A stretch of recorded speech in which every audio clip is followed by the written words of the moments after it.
Nandito kami ngayon. This is second island.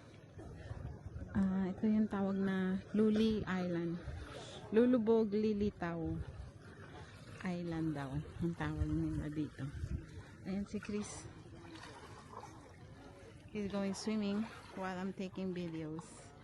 So ayan.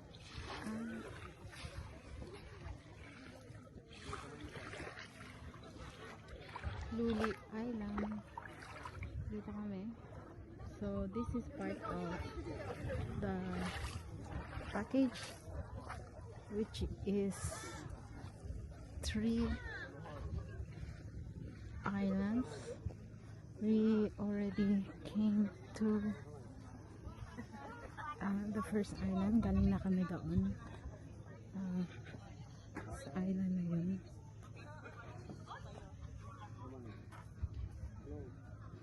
Sangkaso. I love Palawan. Ayan.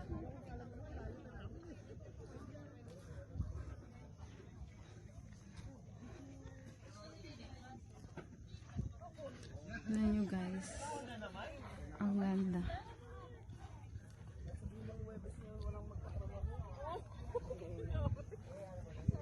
Ang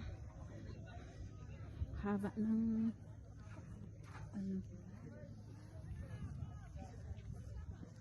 island nila. Yan.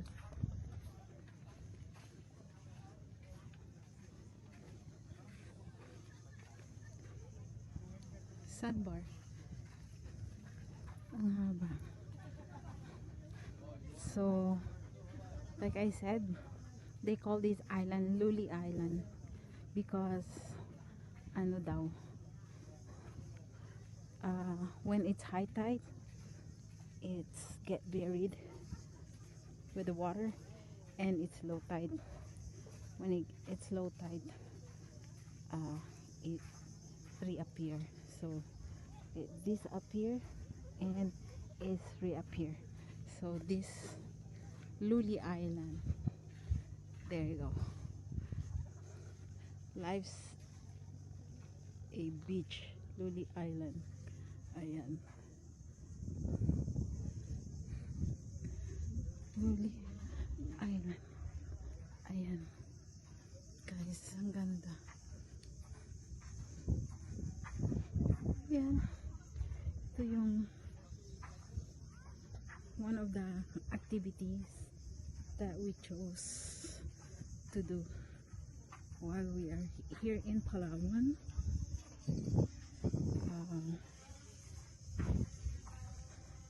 To do the island hopping. Ayan. Tingnan nyo. Para siyang circled. Ayan.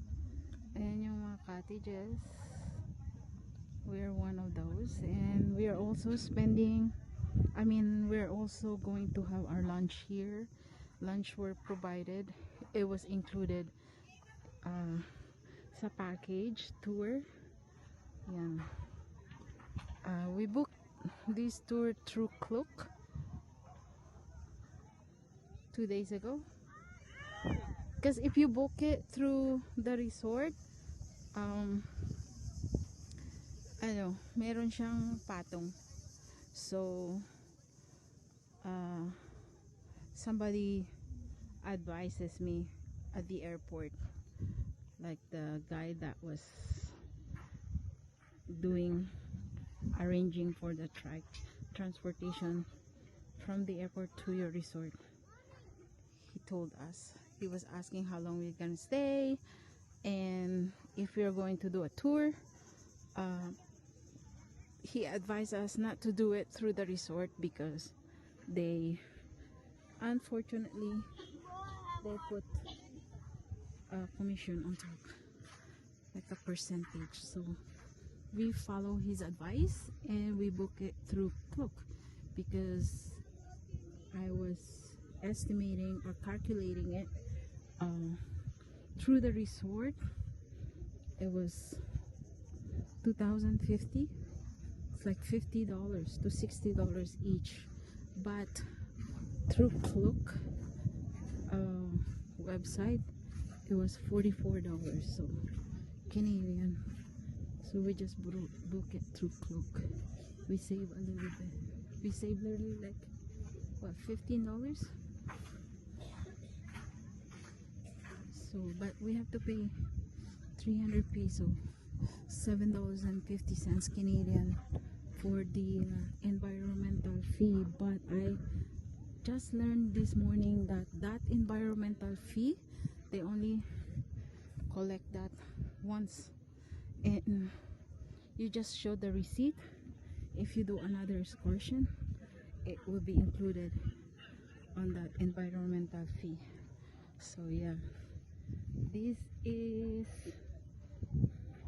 Luli Island, everyone.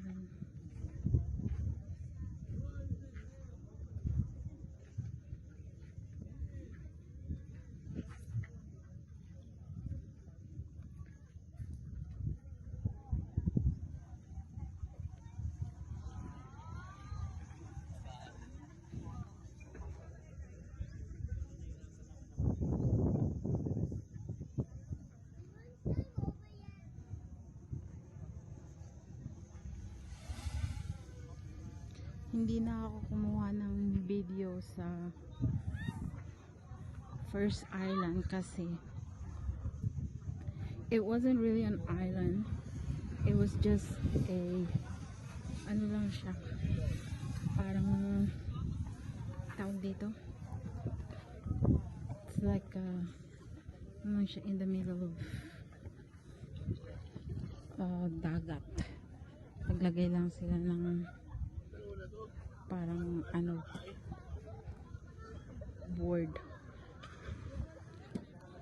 boardwalk, parang floating dock.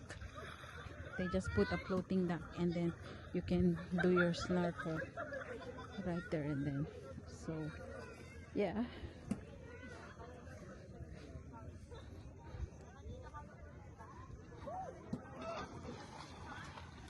ayan, they have diving areas.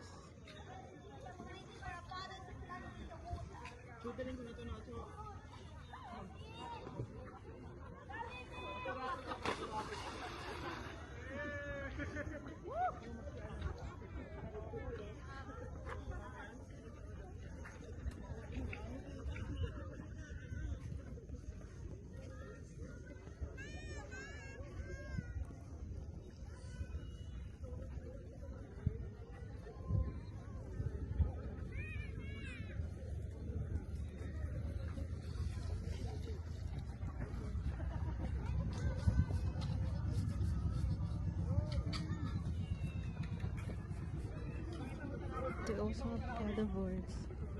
Yeah.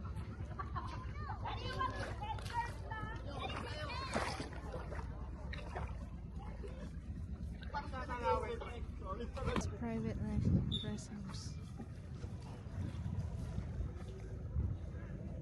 It's private rest house. Nakalagay.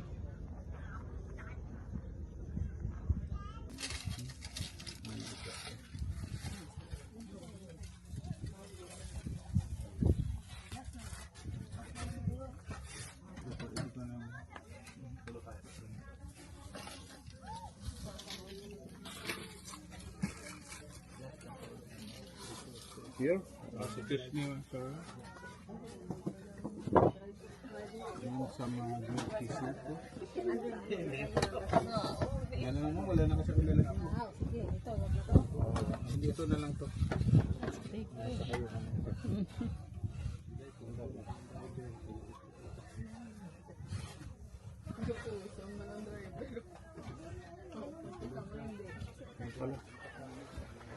Ito po nalagay yung mga mayonnaise. Yan pala, meron pa pala isa.